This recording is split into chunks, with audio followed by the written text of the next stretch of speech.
Meus amigos e amigas, uma alegria muito grande, estamos aqui novamente para o nosso programa Pergunte e Responderemos. O nome já fala tudo, né? Estamos aqui para responder a sua pergunta. Você pergunta e a gente responde. Mande a sua pergunta de maneira assim, bem sucinta, bem clara, bem simples, para facilitar, inclusive, também a nossa resposta, tá certo? E eu quero colocar para você os caminhos aí que você pode mandar a sua pergunta para nós. Pode usar, por exemplo, o telefone que é o WhatsApp. Fica fácil você mandar a sua pergunta pelo WhatsApp. 12 31 86 26 00, certo? E também tem o e-mail do programa que você pode usar, pergunte e responderemos, @cançãonova.com, certo? Muito bem, vamos pedir a Nossa Senhora que nos ajude a fazer um bom programa, né? Que eu possa responder essas perguntas aqui de acordo com aquilo que ensina a nossa Santa Mãe Igreja e você possa tirar a sua dúvida, tá certo? Em nome do Pai, do Filho e do Espírito Santo. Amém. Ave Maria, cheia de graça, o Senhor é convosco. Bendita sois vós entre as mulheres. Bendito é o fruto do vosso ventre, Jesus. Santa Maria, Mãe de Deus, rogai por nós, pecadores, agora e na hora de nossa morte. Amém. Glória ao Pai, ao Filho e ao Espírito Santo, como era no princípio, agora e sempre. Amém. Em nome do Pai, do Filho e do Espírito Santo. Amém. Muito bem, meus amigos e amigas, nós já temos aqui as perguntas que já chegaram por esses veículos todos que eu já comuniquei. A primeira pergunta de hoje vem do Alberto Fungêncio. Pergunta o seguinte: custa entender o porquê da confissão auricular. É humilhante e constrangedora. Onde a igreja se baseia para tal fato? A palavra diz que o que perdoar será perdoado, mas não afirma que é auricular. Ora, se é o padre que vai perdoar, o Alberto, Jesus disse, a quem vocês perdoarem os pecados estarão perdoados, o sacerdote tem que atender cada um. Né? Agora, subjacente a tudo isso, está aquilo que Jesus colocou para a igreja no dia da Santa Ceia. Né? O Espírito Santo ensinar-vos-á toda a verdade. Quem ensinou para a igreja, né, a confissão auricular? O Espírito Santo. Né? E o próprio Jesus colocou bem claro, a quem vocês perdoaram os pecados serão perdoados. Jesus não disse a quem Deus só. Claro que é que Deus que perdoa, mas Deus quer perdoar através do sacerdote. Então o sacerdote tem que ouvir a pessoa para poder perdoar. Porque ele fala, a quem vocês não perdoaram, não estarão perdoados. Então o sacerdote tem que ouvir para saber se ele perdoa ou não. É uma decorrência lógica. Agora, você coloca aqui, Alberto, que é humilhante e constrangedora. Veja bem, São Francisco de Sales, doutor da igreja, dizia assim, que a gente só se torna humilde se a gente for humilhado. É uma coisa difícil, né? Agora, na confissão, não é uma humilhação. Na confissão, é uma lavagem de alma, vamos dizer assim. Né? Alivia você colocar para fora. Quantas pessoas vão aí num psiquiatra, num psicólogo e coloca todas essas coisas? E o psicólogo não tem né, aquela obrigação de o sigilo da confissão. O padre, é claro que o psicólogo, o psiquiatra, ele tem a ética profissional de não comentar com os outros os problemas do seu paciente. Mas o padre, ele é proibido terminantemente, ele pode ser excomungado da igreja se ele contar o pecado dos outros. Agora, você coloca aqui que é constrangedora, mas é muito melhor a gente se confessar diante de um sacerdote do que a gente se confessar depois diante do Cristo. A igreja ensina que tudo aquilo que foi perdoado na confissão apagou. No juízo particular, no juízo final, não vai mais aparecer. Então, o que é melhor para nós? Se confessar com um padre que tem defeito igual a gente, às vezes até pior, ou confessar com, né, um anjo, com um santo que não tem pecado. Deus colocou assim, a igreja assistida, iluminada pelo Espírito Santo, entendeu assim. Aqui eu aproveito para dizer uma coisa, sabe, gente? Não duvidemos daquilo que a igreja definiu, porque a igreja é assistida, guiada pelo Espírito Santo como promessa de Jesus. O Espírito Santo ensinar-vos-á todas as coisas. Está aí. É por isso que a igreja, né, nos ensina a caminhar desse jeito. Muito bem, eu tenho aqui pergunta que nós temos agora da Márcia. Quero saber se eu continuar a viver com essa pessoa de segunda união, mas dormir em quarto separado, viver com abraço e beijo fraterno apenas, né, como irmão, sem vida sexual e na castidade, na mesma casa, eu posso voltar a comungar o corpo de Cristo? Ô Márcio, o Papa João Paulo II diz que pode. Se um casal de segunda união quer comungar, quer confessar, e se eles viverem como irmãos definitivamente, não é, vamos ficar aqui 6 meses vivendo como irmãos, depois a gente volta à vida de casado. Não. Se decidir para sempre viver como irmãos, sem vida sexual, então aí o Papa João Paulo II diz que esses casais, que às vezes em segunda união já têm filhos, não pode abandonar os filhos. Então aí o Papa diz que aí é possível o casal receber a Eucaristia e a confissão. Certo? Leandro, é certo dizer que o casamento de Maria e de José não foi consumado, já que ela foi decretada virgem?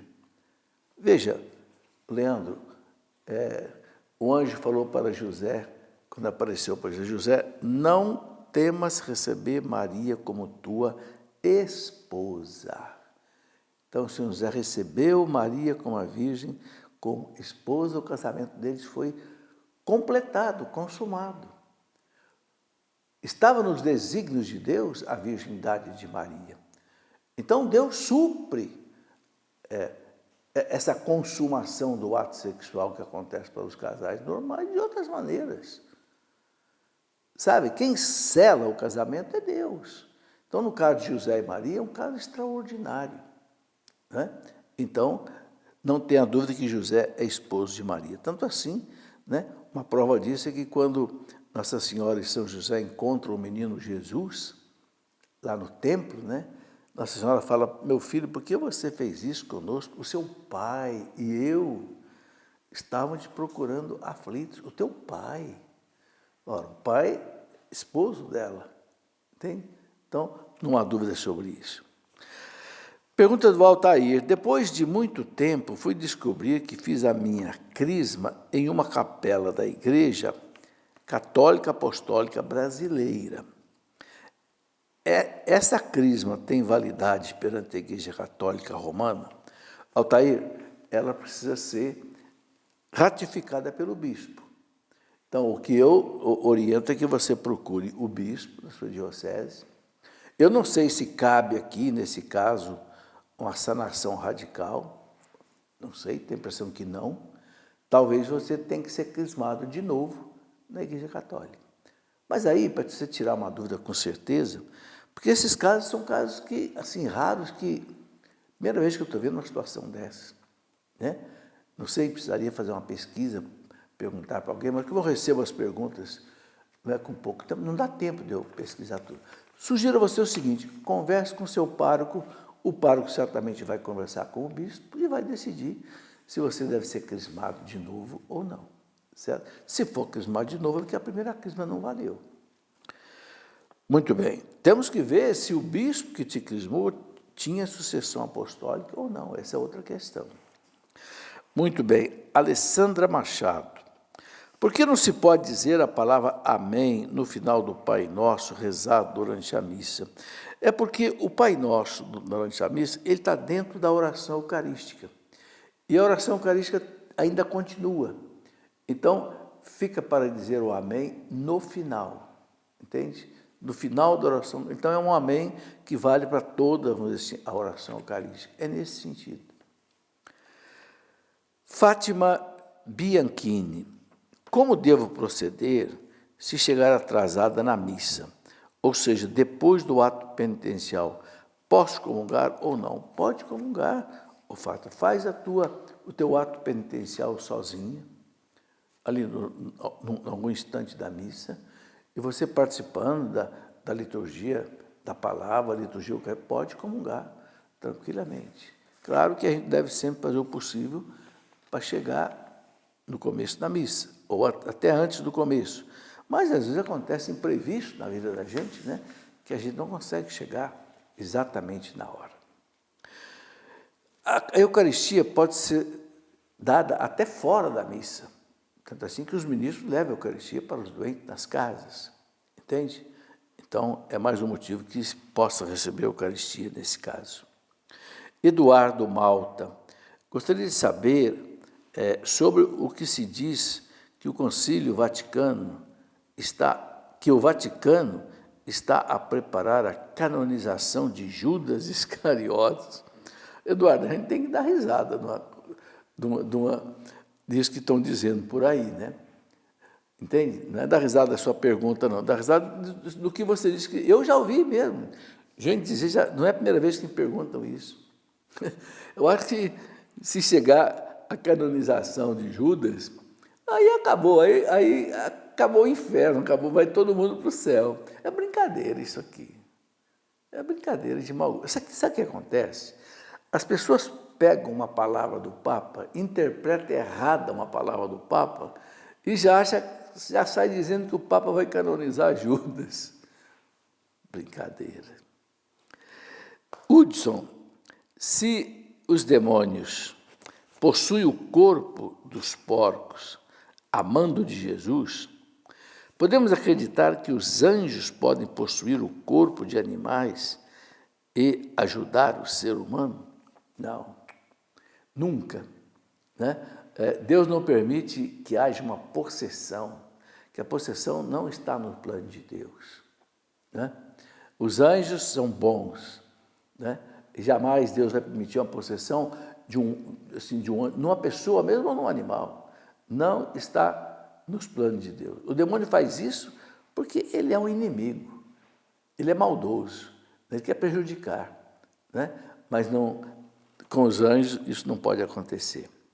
Regina, por que as pessoas dizem que a ciência e a fé são incompatíveis? Olha, Regina, quem diz que a ciência e a fé são incompatíveis é porque não conhece bem a ciência ou não conhece bem a fé. Eu escrevi um livro, inclusive, deixa eu ver se está fácil de eu mostrar ele aqui, está aqui. Ciência e Fé em Harmonia.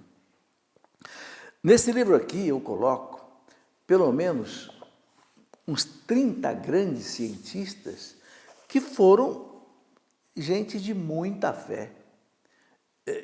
Prêmios Nobel. Você pega, por exemplo, aí, doutor Edward Millikan. Millikan foi um físico americano, por volta de 1930 e pouco, que descobriu o valor da carga do elétron. A menor carga elétrica que existe na natureza. 1,6 vezes 10 elevado a menos 19 coulombs. Quem sabe um pouquinho de física sabe o que eu estou dizendo. O Millikan ganhou o prêmio Nobel de Física. Né? Esse homem era catolicíssimo. Como é que a ciência e a fé são antagônicas? Você pega, né, o pai da microbiologia, Pasteur, né? Pasteur, catolicíssimo. É o homem que descobriu a microbiologia, os vírus, as bactérias. Esse homem foi o pioneiro nisso. Esse homem era catolicíssimo. Vou citar um outro exemplo. Eu estou citando alguns exemplos que eu me lembro assim de cabeça que eu tenho nesse livro. Houve um grande cientista físico da Sorbonne, lá por volta de 1800 e pouco, Dr. André-Marie Ampère. Acho que você já viu falar da lei de Ampère, da eletricidade. O Ampère era um maior físico da Sorbonne. Descobriu uma das 4 leis básicas do eletromagnetismo. Essas leis que fazem com que você possa acionar aí um aparelho hoje com controle remoto, ou possa dirigir um drone por controle remoto, as ondas eletromagnéticas. André-Marie ele foi um dos homens que descobriu, né, isso aí. E, no entanto, era um homem catolicíssimo.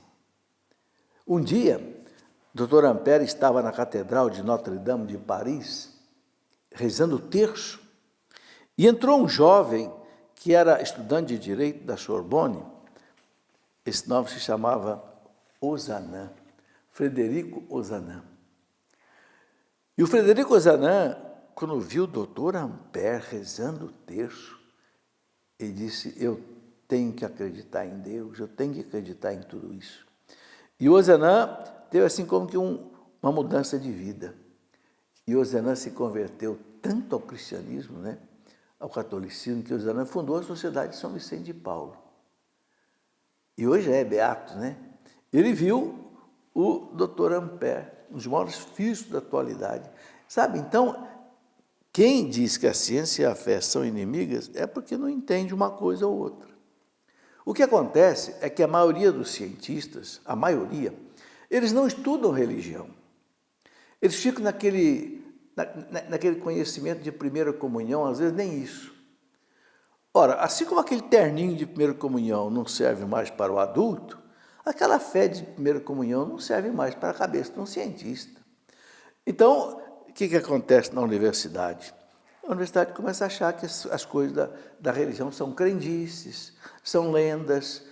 Agora eu pergunto, será que os doutores em teologia são bobos de acreditar em lendas? Um São Tomás de Aquino, um Santo Agostinho, um João Paulo II, um Papa Bento XVI, que tem 2, 3 doutorados, não tem a menor... Tanto a ciência e a fé são obras de Deus. São duas irmãs que caminham juntas. João Paulo II disse na encíclica dele, né? Fides et ratio, fé e a razão. João Paulo II disse, a fé e a razão são as duas asas com as quais o espírito humano alça voo para contemplar a verdade. A igreja ama a fé e ama a razão. O Papa disse, sem fé, a gente cai no racionalismo. Sem a razão, a gente cai no fideísmo, que é esse fanatismo religioso, muitas vezes, que desvirtua a religião. As duas coisas são importantes. E olha, eu posso dar um testemunho da minha vida. Eu, graças a Deus, eu juntei na minha vida a fé com a ciência. Ao mesmo tempo que eu cursava meu doutorado no ITA, em Ciências Aeroespaciais, eu fazia teologia à noite. Foi a melhor coisa que eu fiz na minha vida. Eu acho que é por isso que hoje eu consigo fazer um pouco do que eu faço na igreja, porque eu juntei com a ciência, com a fé. Muito bem, pergunta da Viviane Coelho. O que significa ser cristão? Como alguém pode se tornar cristão? Bom, em princípio, Viviane, cristão é aquele que foi batizado, assim, objetivamente falando. Quem recebeu o batismo se torna membro de Cristo, por isso cristão. Filho de Deus Pai, por adoção por Jesus Cristo. Membro da igreja, herdeiro do céu, templo da Santíssima Trindade. Então, a gente se torna cristão pelo batismo, ok?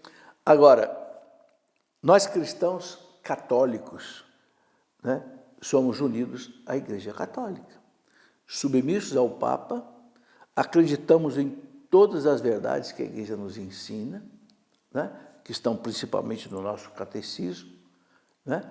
Então, ser cristão não é apenas ser batizado. Ser cristão, dizia o Papa São Leão Magno, né? De que adianta você carregar o nome de cristão se você não imita Jesus Cristo? Então, cristão, eu tenho um amigo que brincava, cristão não quer dizer aumentativo de Cristo. Cristo, cristão e cristinho. Não. Cristão é aquele que imita Jesus Cristo, vive como Jesus Cristo quer que se viva, entende? Então, é aquele que é batizado e que vive segundo, né? São João, no seu evangelho, Jesus, no evangelho de São João, diz lá, se me amais, guardareis os meus mandamentos. Então, o cristão é aquele que vive aquilo que a igreja ensina e que é batizado, né? E que aceita tudo que a igreja nos ensina como verdades de fé, como dogmas de fé, né? Etc. Muito bem, Robson Oliveira, o que dizem os terraplanistas? Tem fundamento? Não tem fundamento nenhum. Querer dizer que a Terra é plana, pelo amor de Deus. Nós temos milhares de fotografias da Terra tirada de satélites, tirada de lá da Lua. Né? Desde a Idade Média já se sabe que a Terra é redonda. Marco Polo fez a circunnavegação da Terra já por volta de 1500 e pouco. Né? Esse tipo de coisa, eu não sei como é que pode isso surgir. Depois eu pergunto, como é que pode alguém acreditar numa coisa dessa? Sabe, tem gente que ainda hoje acredita que o homem não desceu na Lua. O homem desceu na Lua em 1969, 70, já tem aí 50 anos. Eu assisti pela televisão. Foi televisionado, porque a nave americana levou, né, câmeras lá para a Lua e filmou tudo, né? E tem gente que não, isso aqui foi invenção e tal. Quer dizer, não tem condição, né? Sabe, me parece uma estratégia para querer desmontar tudo que é tipo de verdade. Se a gente chegar a acreditar que a Terra é plana, como acreditavam lá no tempo de Cristo, se pensava que a Terra era plana. No tempo de Cristo, a visão que se tinha é que a Terra era um quadrado, plano, como se fosse uma mesa. Em cima havia essa espécie de um guarda-chuva. Né? Se você atravessasse o guarda-chuva, você estava no céu. Né? Abaixo tinha as águas, porque chovia. Né? Mas na época, há 2000 anos atrás, quando não existia, né, os conhecimentos que nós temos hoje. Então, essa é brincadeira. Valéria Santos. A teoria da evolução defendida por Darwin prova que a Bíblia está errada? De jeito nenhum. A Bíblia não é um livro de ciência. Está aí. A Bíblia é um livro de fé, de religião. Mas a Bíblia diz que o mundo foi feito em 6 dias e o Darwin fala da evolução. A igreja aceita a evolução perfeitamente. João Paulo II falou claro, a evolução não é mera hipótese, a evolução é uma realidade. Paulo VI aceitou, João Paulo II aceitou, Bento XVI aceitou, Papa Francisco. Não tem dúvida que o mundo veio da evolução. Quem descobriu o Big Bang foi um padre da igreja, padre Georges Lemaitre, belga, que era doutor em astrofísica. Olha aí, ciência e fé, um padre doutor em astrofísica. Descobriu o Big Bang em cima das equações de Einstein e das observações daquele astrofísico americano chamado Hubble. Descobriu. E aí veio o mundo. Já faz 14 bilhões de anos que isso aconteceu. A Bíblia não quer dizer como é que o mundo foi feito. A Bíblia quer dizer verdades religiosas. Deus criou o mundo. Deus produziu essa evolução. Deus colocou na matéria as leis de evolução. É isso. Até chegar no homem, você e eu. Né? É o chamado princípio antrópico. Né? É uma maravilha. Né? Então não há nenhuma contradição entre a Bíblia e a evolução, se a gente sabe interpretar os dois. O que a igreja ensina é o seguinte: a evolução, ela não gerou a alma do homem, ela gerou o corpo. A alma Deus cria e coloca. Porque a alma não pode vir da matéria, de evolução da matéria. A alma vem diretamente de Deus. Muito bem, é o que a igreja nos ensina. Ronaldo Mota, como provar que o que está escrito na Bíblia está correto? Ela é digna de crédito? Ô Ronaldo, eu escrevi um livro, gostaria que você se pudesse ler, sobre calúnias e lendas sobre a Igreja Católica. Né? Ali eu tenho um capítulo que eu explico a autenticidade e veracidade da Bíblia. Entende? Primeiro que quem endossou a Bíblia foi Jesus Cristo. ninguém mais do que Jesus Cristo endossou a Bíblia. Usou o Antigo Testamento e usou o Novo Testamento. Jesus Cristo é Deus. Quem acredita que Jesus Cristo é Deus, acredita na Bíblia. Porque o Cristo citou a Bíblia muitas vezes. Desde lá, né? Quando perguntaram, só para dar um exemplo, quando perguntaram para ele se era lícito o divórcio, ele disse, vocês não leram? Vocês não leram lá no Gênesis? Que no princípio Deus criou o homem e a mulher? E citou o Gênesis.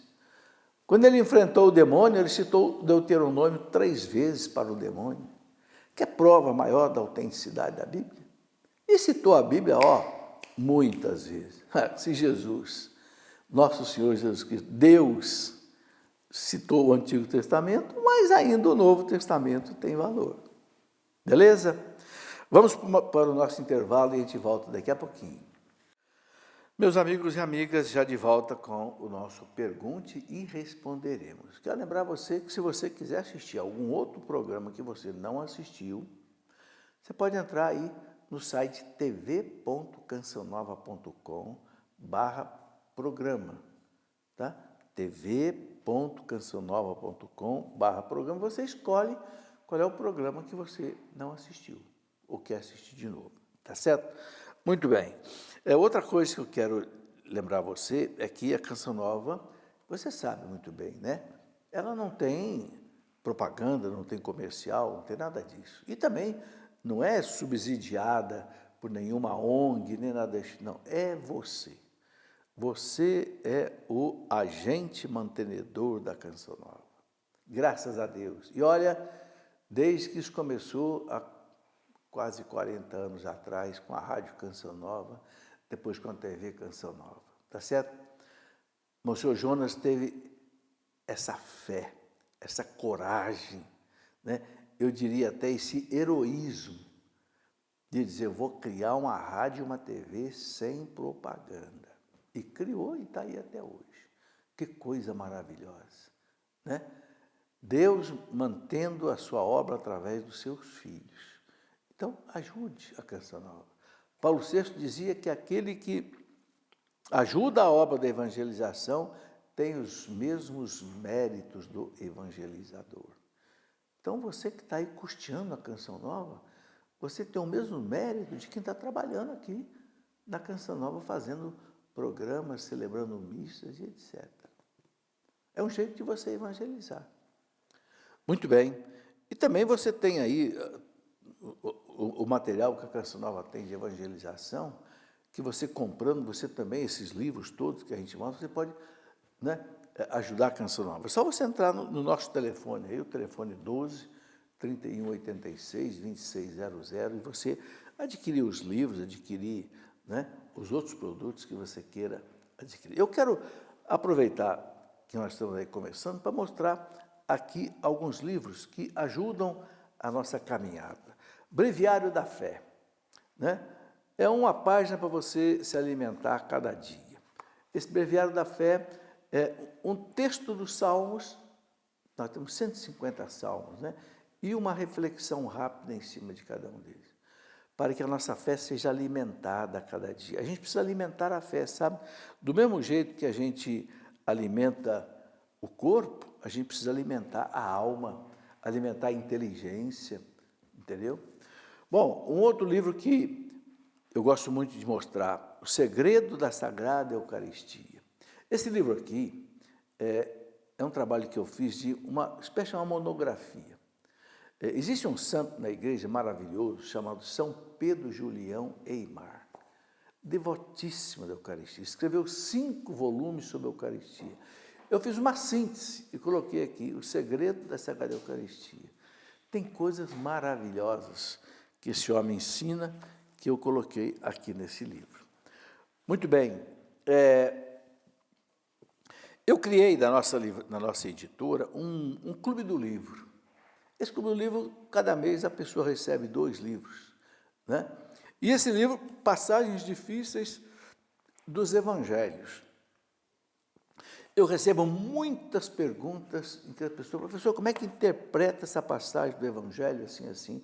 Então, eu corri os 4 Evangelhos, separei as passagens mais difíceis, né? E aí eu coloco uma explicação aqui, mas não é uma explicação minha, não. A explicação que eu ponho aqui são dos biblistas, dos exegetas e, às vezes, santos e santas da igreja. Não é uma interpretação minha. Eu fiz um trabalho de compilar essas coisas. Então, como é que a igreja explica para nós certas passagens, né? Às vezes difíceis do Evangelho. Tá certo? Bom, quero mostrar também um livro que eu considero muito importante nos dias de hoje, Marxismo. Infelizmente, é uma ideologia que cativa muita gente, mas é perigosíssima. O marxismo deu origem ao comunismo. O marxismo é a filosofia, o comunismo é a prática. E o comunismo gerou mais de 100 milhões de mortos. Na Rússia, na China, no Laos, no Camboja, no Vietnã. E olha, tem muito católico e desavisado que está embarcando no marxismo, achando que é bonito, que é uma solução para o mundo, sendo que o marxismo é ateu, materialista, inimigo de todas as religiões, principalmente do catolicismo. Então a gente tem que ficar esperto. Bom, por fim, quero mostrar aqui 2 livros que fazem parte de uma coleção que aos poucos eu estou escrevendo, que é um curso bíblico em vários volumes. O primeiro volume é uma introdução à Bíblia, como entender a Bíblia, como ler a Bíblia, como entender o que é um gênero literário, e depois o primeiro volume são os 5 primeiros livros da Bíblia, a explicação do Pentateuco. Gênesis, Êxodo, Números, Levítico e Deuteronômio, que não é fácil de entender tudo. Bom, um segundo volume são os livros históricos da Bíblia, que vem depois, né, em que o povo de Deus entrou na Terra Prometida.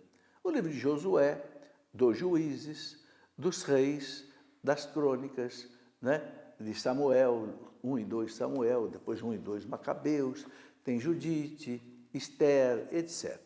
Bom, é uma coleção que deve chegar aí uns 6 volumes. Depois teremos os livros sapienciais, os livros proféticos, né, os evangelhos, e um livro para explicar o seguinte, como era a vida no tempo de Jesus. Para a gente entender os evangelhos, é bom entender também o contexto em que Jesus viveu, que não é o nosso tempo de hoje, né? Já tem 2000 anos atrás. Bom, vamos em frente com as nossas perguntas, tá? Eu tenho aqui a pergunta do Adriano Oliveira, que coloca o seguinte: é permitido pela Igreja Católica tomar água fluidificada da religião da boa vontade, uma vez que a LBV é ecumênica? O Adriano, eu sei que a LBV é uma entidade espírita. Eu não sei o que é essa água fluidificada. Agora, veja bem, a Legião da Boa Vontade não é uma entidade católica.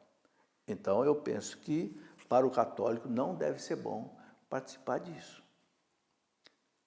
Católico é católico, espírita é espírita, e cada um fica aí, né, na sua crença. O melhor é isso. Uma pessoa que pede para não ser identificada. Olho gordo existe? Se existe, como tirar um mal que alguém tenha feito a partir do sentimento de inveja e olho gordo? Bom, olho gordo é fruto da inveja, né? Inveja de alguém que tem alguma coisa que você não tem e tal. Olha, os exorcistas dizem para não considerar isso alguma coisa totalmente sem efeito, né?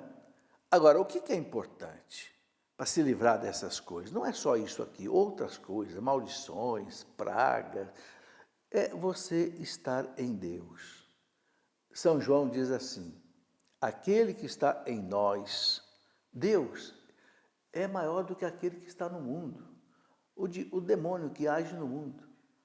Então, essas coisas todas que as pessoas usam para fazer o mal, sempre quem age nisso aí, claro que é o espírito do mal. Então, para se defender do espírito do mal, é estar em Deus, na graça de Deus. Isso é que é o mais importante. E não temer essas coisas. Entende? Os exorcistas, eles muitas vezes eles identificam essas ações. Não é fácil de identificar. Esse discernimento dos espíritos, né, eles têm. Eles falam para não desprezar essas coisas, não brincar com essas coisas. Entende? Mas, assim, de maneira geral, para a gente ter uma proteção, é viver na graça de Deus. Certo? Muito bem. Eduardo Leone.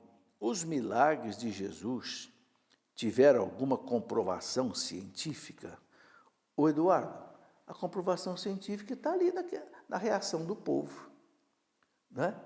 Quando Jesus fez a multiplicação dos pães, o povo queria, né, fazê-lo rei. E Jesus, o que ele faz? Ele sobe a montanha, né, e ele despede o povo. Depois, na madrugada, ele encontra com os apóstolos caminhando sobre as águas. Está tudo narrado nos evangelhos. Né? A comprovação científica não existe, porque ninguém fotografou, ninguém filmou, então como é que você vai comprovar? Mas você tem uma comprovação histórica. Eu quero lembrar vocês, eu gosto muito de um livro, Jesus Cristo é Deus, escrito por um padre espanhol, José Antônio Laboru, que ele conta uma coisa muito interessante. Os racionalistas, né, lá do século XVIII, mais ou menos, né, XIX, aquela turma foram os mentores filosóficos da Revolução Francesa, Renan, Carnap, Rousseau, Voltaire, Diderot, Montesquieu, Condorcet, etc. Eles quiseram destruir os evangelhos, mostrar para o mundo que os evangelhos eram uma farsa da igreja, e quebraram a cara. Por quê? Porque eles fizeram uma análise racionalista, né, iluminista dos evangelhos, tentando mostrar que os evangelhos tinham contradições e tal, e eles quebraram a cara. Como se diz, o tiro saiu pela culatra. E eles tiveram que dizer para o mundo que os evangelhos são verdadeiros, são autênticos. Que coisa maravilhosa, né? Um racionalista alemão, von Harnack, ele disse: nós trabalhamos 50 anos para destruir os evangelhos e o que nós conseguimos foi construir um pedestal para a igreja colocá-lo em cima. Ou seja, nós, inimigos da igreja, mostramos para o mundo que os evangelhos são verdadeiros, são autênticos. Está aí a resposta que você quer, Eduardo. A prova histórica dos evangelhos. Né? Recomendo a você ler esse livro, Jesus Cristo é Deus. Né? Interrogação. Esse livro nós temos na nossa editora, tem na Canção Nova. Você vai ver as provas históricas, né, dos milagres de Cristo, da divindade de Cristo. Muito bem. Rafael Fernandes, na internet está cheio de pessoas falando que o Evangelho de João é herético. Brincadeira. Poderia dar provas de que ele é verdadeiro? A prova quem dá é a igreja. A igreja, mais do que ninguém, fez uma depuração profunda nos evangelhos. Para você ter ideia, né? Tem um escritor italiano católico muito bom, Vittorio Messori, que ele escreveu um livro que ele chamou, como é que é o nome do livro agora aqui? Mais ou menos é assim, Debates sobre Jesus Cristo. Ele fala ali que a igreja tirou da Bíblia, não deixou entrar na Bíblia, cerca de 80 evangelhos falsos. Tinha evangelho de Tomé, evangelho de Filipe, evangelho de Madalena, evangelho de não sei o que, tinha uma quantidade enorme. A igreja, desde o primeiro século, porque esses evangelhos falsos surgiram no primeiro, segundo século, terceiro século, a igreja foi tirando. A igreja deixou só 4. Mateus, Marcos, Lucas e João. Tá?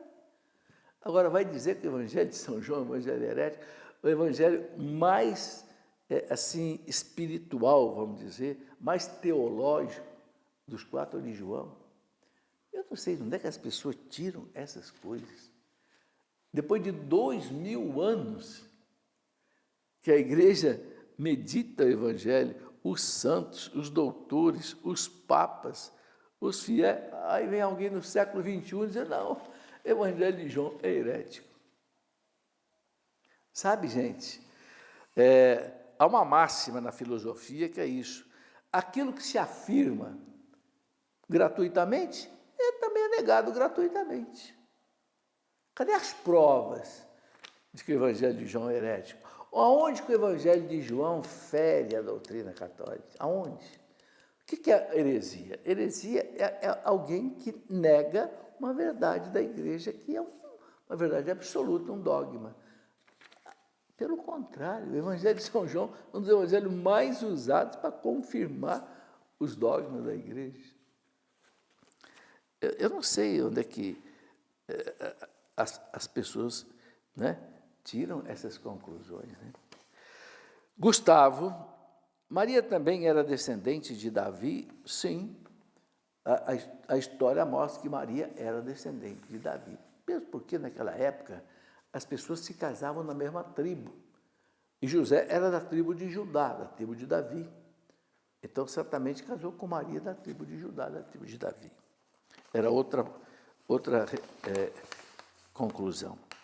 Casais de namorados, sendo um católico e o outro evangélico, podem se casar? Pode. A igreja autoriza o chamado casamento misto, desde que, vejam bem, o bispo tem que autorizar, desde que o cônjuge não católico prometa que não vai tentar mudar a fé do cônjuge católico. Essa é a primeira exigência, para ele aceitar fazer o casamento, o matrimônio, porque vai ser matrimônio, sacramento. Segundo, que os dois prometam que vão educar os filhos na fé da igreja, principalmente a parte católica, para que amanhã não dividam a criança, né? Um puxa para o lado protestante, outro puxa para o lado católico, e a criança fica dividida. Então, antes dos filhos nascerem, a igreja já quer. Vocês querem casar na igreja católica? Então, vão educar os filhos na igreja católica. Certo? E a parte não católica não vai tentar mudar a fé da parte católica. Sendo assim, pode. Agora, eu vou dizer, é uma pedrinha no sapato. Você já caminhou com uma pedra no sapato? Não é fácil, não. Por que eu digo isso? Porque você é católico, você vai querer rezar o terço, ela não vai querer rezar o terço. Você vai querer ir na missa, ela não vai. Você vai querer ter imagem em casa, ela não vai querer. Você entendeu? O casamento, acima de tudo, é uma unidade. Sereis uma só carne. E a religião é um dos pontos mais importantes da unidade do casal. Já vai começar dividido? Eu não aconselho nenhum católico casar com protestante. E não aconselho nenhum protestante casar com católico. Por quê? Porque eu acho que é difícil para os dois lados. Eu sei que hoje está acontecendo muito isso, mas é preciso estar alerta para as dificuldades que isso pode trazer, que vai trazer. Muito bem. Pergunta do Jonathan Alvarenga. Jonathan coloca o seguinte... já coloquei essa pergunta do Jonathan. É o seguinte, José Carlos, um cristão pode ser cientista, já que dizem que a ciência contradiz a Bíblia? Brincadeira. Eu posso dizer que eu sou um cientista. Agora, parei com a ciência, porque aposentei pelo INSS em 2005, então parei. Mas o que eu fiz? Eu fiz mestrado, fiz doutorado, eu apresentava trabalho científico em congressos. Eu era um cientista e católico. Eu já falei aqui, né, que uma das melhores coisas na minha vida foi exatamente eu ter juntado a ciência com a fé. Ao mesmo tempo que eu fiz mestrado, doutorado, pós-doutorado aqui na Unesp, em Guaratinguetá, eu fiz também teologia. À noite estudava, e mais do que o curso de teologia, estudo teologia sozinho. Eu sou mais um autodidata do que outra coisa. Então, não tem cabimento, Zé Carlos, achar que o cristão não pode ser cientista. Eu sei, de onde é que vem a raiz dessa pergunta? Eu sei de onde é que vem a raiz dessa pergunta. A raiz dessa pergunta vem de muito professor universitário ateu que diz para os seus alunos assim, isso eu já ouvi: se você quiser ser um bom cientista, você não pode ser religioso, porque a religião atrapalha a ciência. Mentira!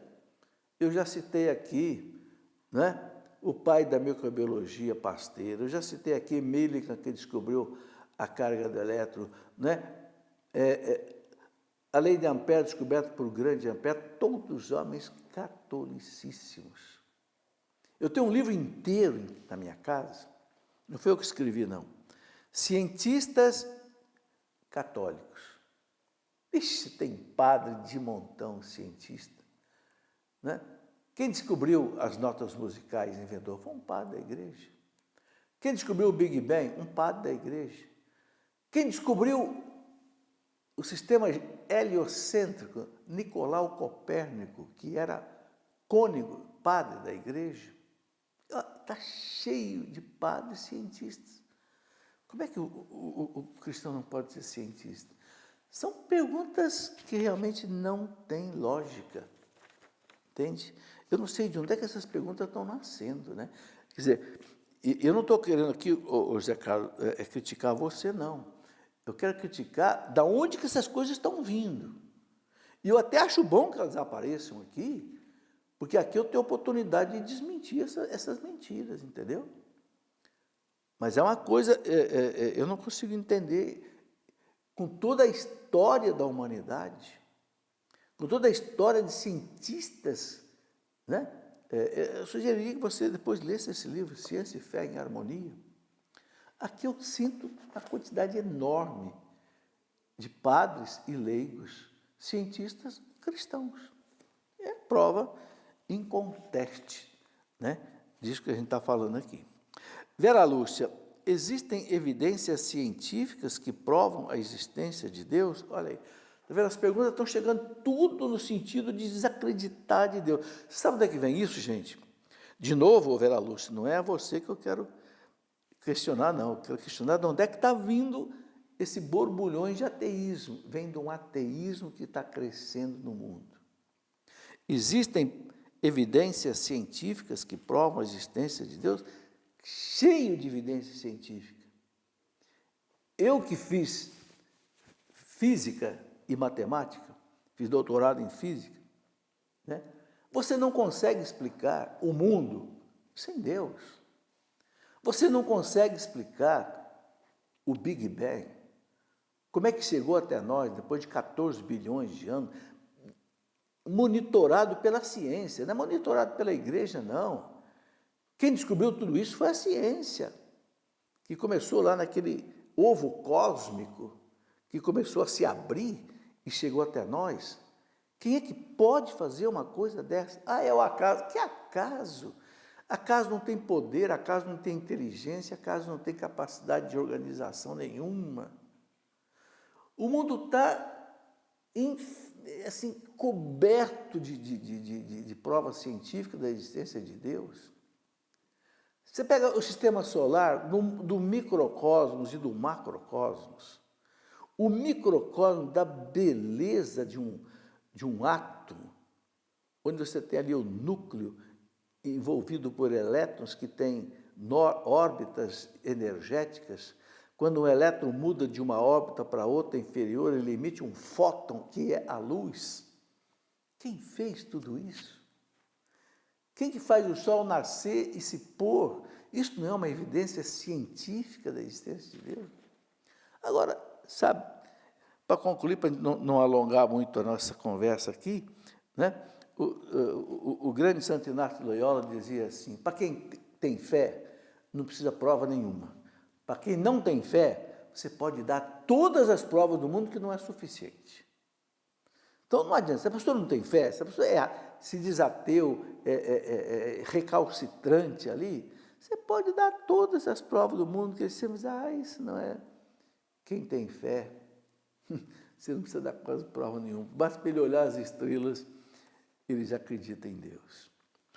Muito bem, pergunta aqui do Flávio. O diabo foi lançado à terra por rejeitar adorar Deus na humanidade de Jesus? Olha, alguns teólogos colocam estas hipóteses, mas não é uma coisa confirmada pela igreja. O que os santos doutores da igreja dizem é que o demônio, o diabo se perdeu, Lúcifer, né, que era um anjo de luz, por orgulho, por soberba. Ele não se aceitou simplesmente como criatura. Ele quis ser Deus, ele quis ser, Deus. Tanto assim que São Tomás de Aquino, num livro, que aliás eu vou publicar pela nossa editora, São Tomás de Aquino explica o credo, exposição do credo por São Tomás de Aquino, uma coisa muito bonita. São Tomás de Aquino diz assim que o demônio se esconde atrás dos ídolos porque ele quer ser adorado como Deus. Como o ídolo não existe, o ídolo é uma fantasia, quem recebe o culto é o demônio. Por isso que São Paulo diz, eu não quero que vocês acendam uma vela para Deus, uma para o diabo. Todo culto que é prestado, a não ser a Deus, que recebe ao diabo. São Paulo fala isso na carta aos Coríntios, lá na primeira carta, capítulo 10. Então, é isso aqui que a gente precisa entender, certo?